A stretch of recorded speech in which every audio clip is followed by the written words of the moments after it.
Every day, we rise, challenging ourselves to work for what we believe in.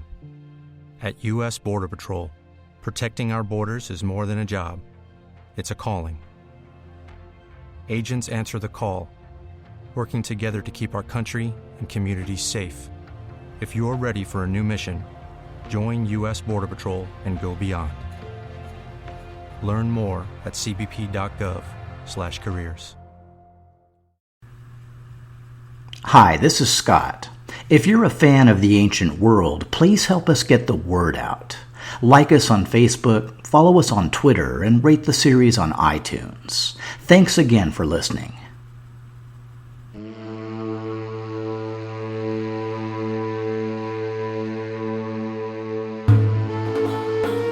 The Ancient World Bloodline. Episode B31, Perish in Blood.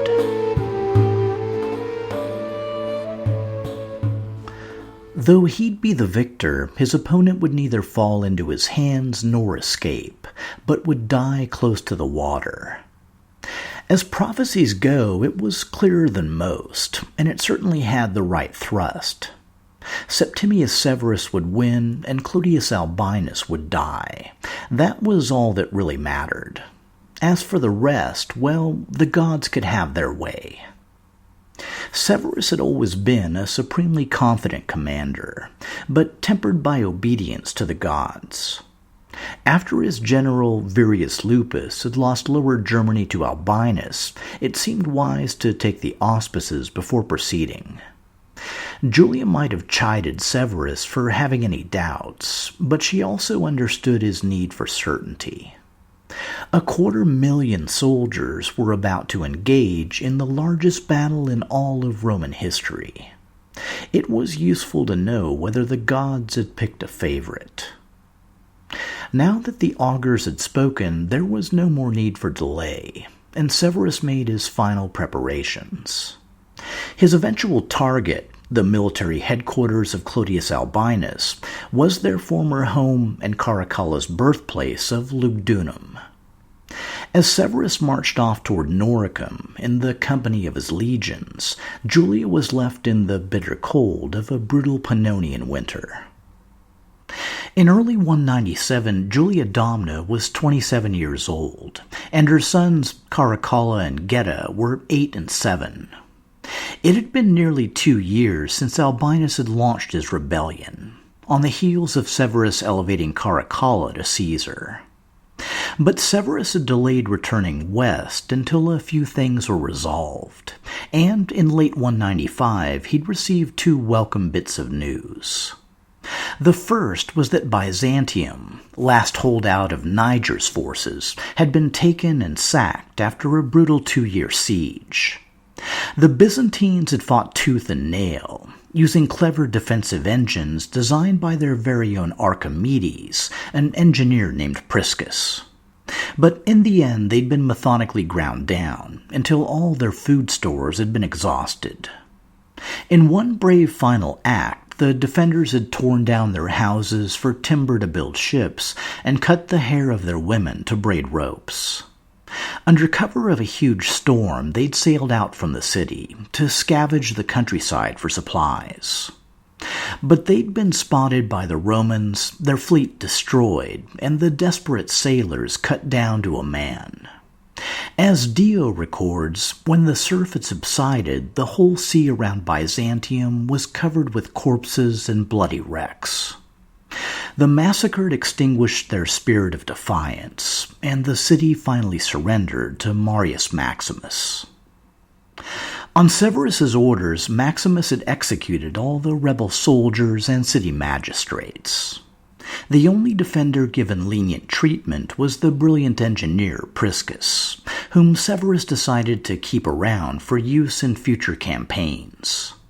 Byzantium was made a tributary of Perinthos, and its defensive walls were torn down, as they'd remain awaiting the arrival of the later emperor Constantine. At around the same time, at Severus's request, the Senate had declared Albinus to be an enemy of Rome. With these pieces in place, the time had been ripe for a triumphant return to the west. Severus and his family crossed Anatolia and Thrace to arrive at the Upper Moesian capital of Viminacium. While passing through Lower Moesia, they'd briefly met with the respected legate and governor Paulinus Auspex, who'd actually congratulated Severus on finding a father, referring, of course, to his recent announcement that his father was Marcus Aurelius. I'm guessing somewhere in Moesia there's a huge bronze statue of Auspex's cojones for having the guts to try that one out. From Viminacium, Severus had traveled south to Rome. The detour was only possible due to a temporary stalemate.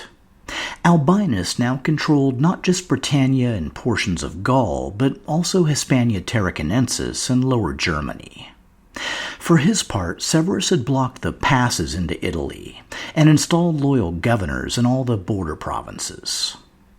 In the capital, Severus had escalated his Antonine fiction by making a dedication to his ancestor Nerva on the 100th anniversary of his elevation. But by early 197, Severus had returned to Upper Pannonia to prepare for the epic battle to come. Julia knew her husband commanded a staggering number of troops, but she also knew Albinus led a comparable force. Cassius Dio numbered each side at 150,000. Even if the gods had promised victory, it had likely come at an enormous cost. With Severus now marching west, through Noricum, Raetia, and Upper Germany, Julia was left with hopes, prayers, and her 2 young sons for company. But before very long, word reached Carnuntum on the full scope of her husband's victory. The decisive engagement had taken place near Lugdunum on February 19, 197.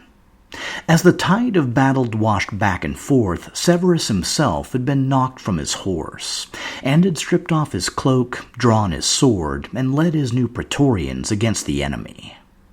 At a critical moment, Roman cavalry had swept in, under his general Julius Latus, to consolidate a Severan victory. As expected, the final death toll was staggering. Dio reports that the numbers that fell on each side were beyond reckoning. Many even of the victors deplored the disaster, for the entire plain was seen to be covered with the bodies of men and horses. Blood flowed in streams, even swelling the rivers. And just to emphasize, these were all Roman soldiers, in an empire just recovering from the Antonine Plague. It might have been a win for Severus, but it was a major loss for Rome. Returning to Carnuntum, Severus likely related to Julia the final fate of Albinus. In the wake of the battle, the city of Lugdunum had been sacked and burned by Severus's troops. Albinus's body was found near the Rhone, already dead by his own hand. Severus had cursed him, cut off his head, and sent it back to Rome on a pike. He'd then lain out Albinus's body and ridden over it repeatedly on his horse.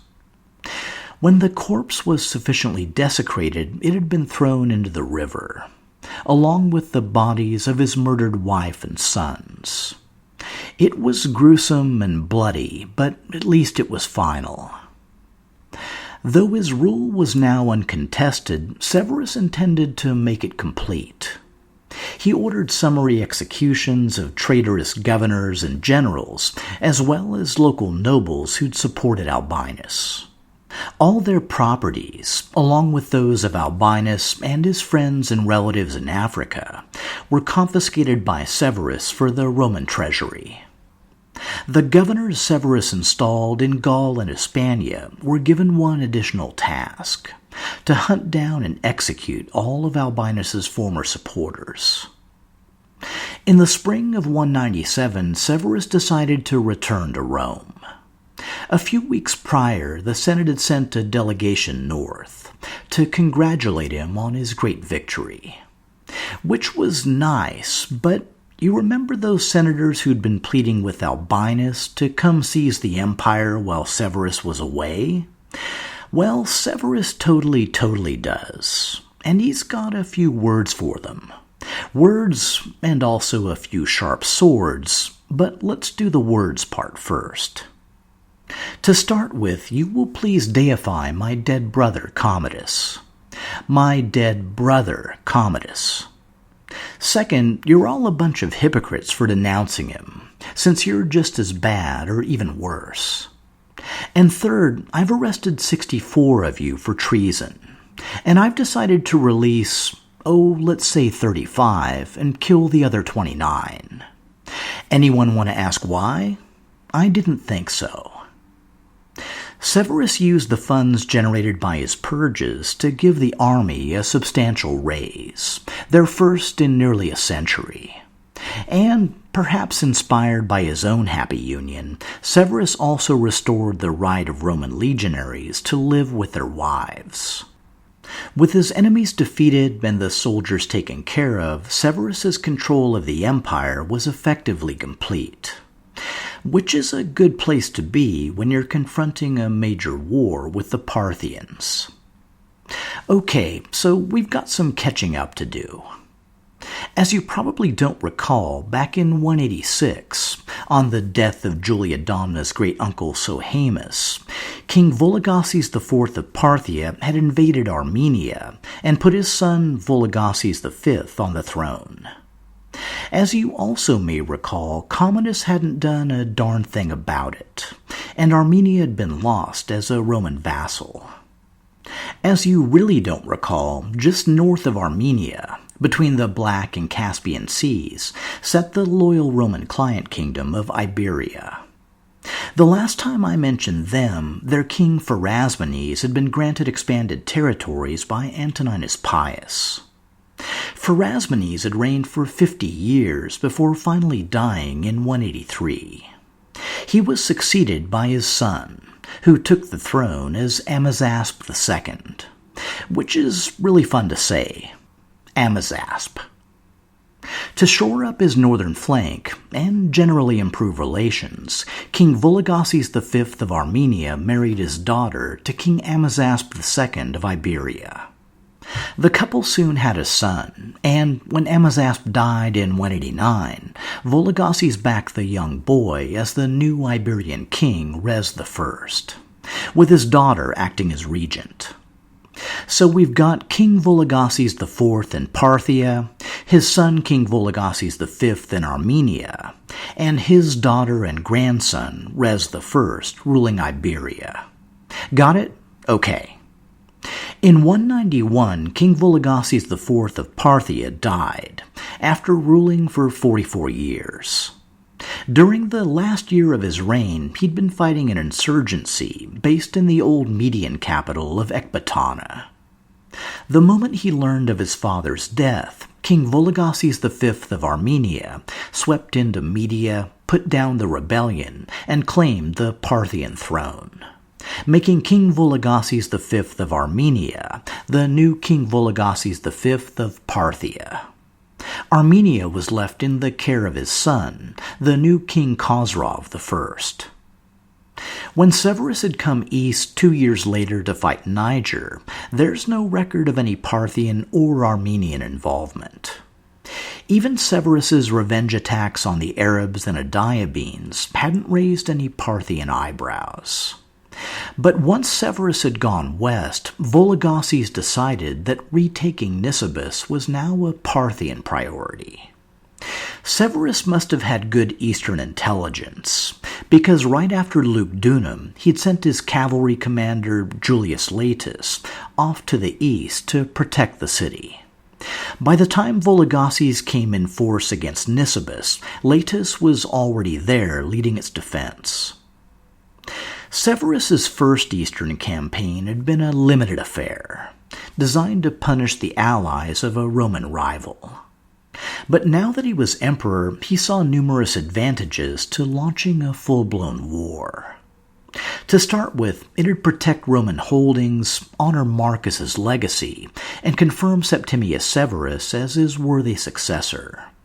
It had also cowed the Parthian king, gained plunder to enrich the army, and allow troops recently fighting one another to attack a common foe. And a successful campaign would put Severus on par with that greatest of Roman emperors, his, ancestor Trajan. Back in 193, even before he'd faced Niger, Severus had begun raising 3 new Roman legions, the 1st, 2nd, and 3rd Parthian legions. While he'd based the 2nd in a new fort near Rome, he'd already sent the other 2 out east in preparation. In the summer of 197, Severus and his family took ship in Brundisium to rendezvous with the legions in Cilicia. Julia knew the capital and the rest of the empire was left in very safe hands. First, there was that new legion he'd stationed nearby, handy for all kinds of situations. But mostly, Severus had been busy staffing all key positions with friends, relatives, or longtime colleagues, often with African connections. It proved to be a pretty solid approach, and during their long time away, there'd be not the slightest hint of trouble back on the home front. Of course, Severus couldn't help bringing a little trouble with him, in the form of the new Praetorian prefect Gaius Fulvius Plautianus. Plautianus was Severus's cousin, longtime friend, and fellow native of Lepsis Magna. According to Dio, he was also a thug, who used his position to plunder the Roman treasury and kill anyone who crossed him. Regardless, he and Severus were becoming inseparable, which was a growing problem for Julia Domna since she and Plautianus did not get along. While Severus prepared for the campaign, he may have tapped Julia for a different assignment. The civil affairs of the empire required constant attention, and Julia Domna may have played an increasingly prominent role. By 197, she'd spent a decade at her husband's side, as he'd carved his path from governor to emperor. She clearly knew both what he wanted done and how he wanted it done, and as a bonus, she was native to the region. Due to Antioch's recent downgrade, the empress likely set up shop in Laodicea, on the Syrian coast between Emesa and Antioch. And yes, I have an updated map posted on the Ancient World website. Any dispatches Severus sent to Julia that fall likely spoke of easy victories. His initial goal of relieving Nisibis was accomplished without a fight. The powers bordering the city, Osrhoene and Armenia, tripped over themselves, sending royal hostages, money, and gifts. While not surprising for King Abgar, who even threw in a detachment of archers, it was a bit more so for King Khosrov I of Armenia. He was, after all, the son of King Vologases of Parthia, the same guy who'd been laying siege to Nisibis. So Khosrov was securing his throne by betraying his father. Regardless, the move was probably wise militarily and definitely wise politically, since Severus gave Khosrov a treaty confirming his kingship. By the time they reached Nisibis, the Parthians had retreated, and Severus built a fleet to follow them south along the Euphrates. Putting in at Babylon, now largely abandoned, Severus had marched overland to the Tigris and the grim remains of Seleucia. Crossing the river, he captured and plundered the Parthian capital of Ctesiphon. Thousands were slaughtered or taken as slaves, and the royal treasury was looted. Though King Vologases escaped with his army, retrenching in Susa or some other eastern capital, the whole affair was basically a costly failure. In early 198, Julia received a letter from Severus with the details of a ceremony he wanted held.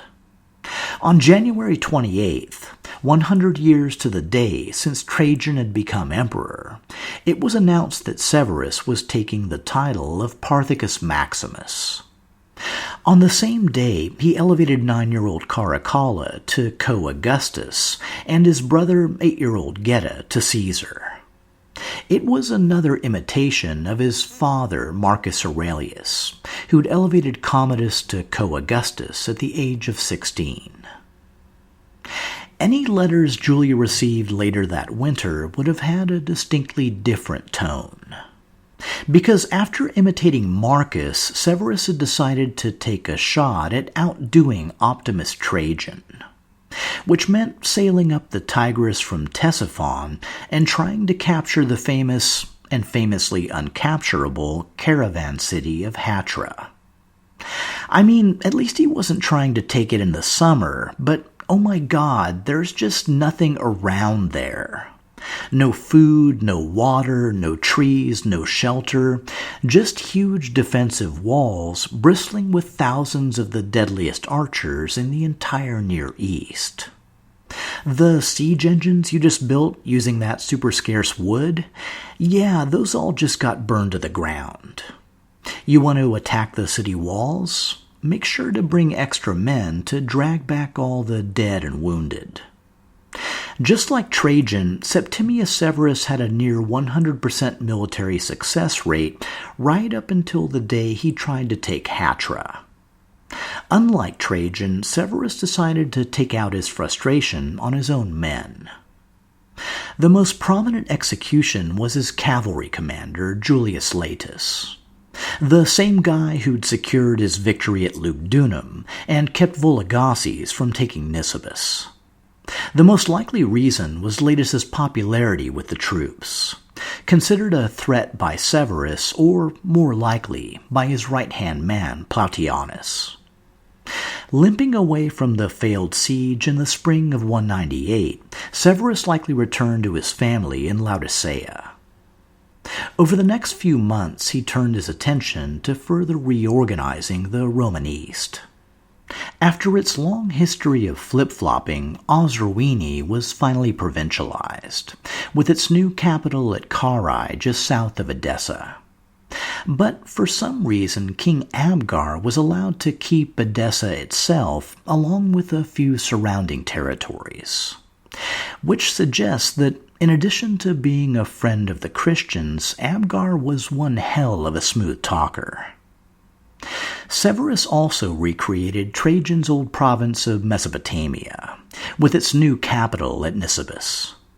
But where Trajan's Mesopotamia had stretched between the Euphrates and the Tigris all the way down to the Persian Gulf, Severus's Mesopotamia was just the western half of Adiabene. To defend the new frontiers, Severus based the first Parthian legion in Singara, southeast of Nisibis near the Tigris, and the third at Rassena, between Nisibis and Carrhae. As historian Benjamin Isaac points out, the new imperial border was now much closer to Ctesiphon than to Antioch. In future wars, this meant Roman armies would have farther to travel, and their supply lines would be more vulnerable. At the same time, imposing Roman rule over territories that had been Parthian for 3 centuries guaranteed that wars would be more likely and more frequent. Either way, when you looked at a map, one thing was abundantly clear. The only thing hamstringing Roman control of the upper Tigris was the absolutely maddening city of Hatra.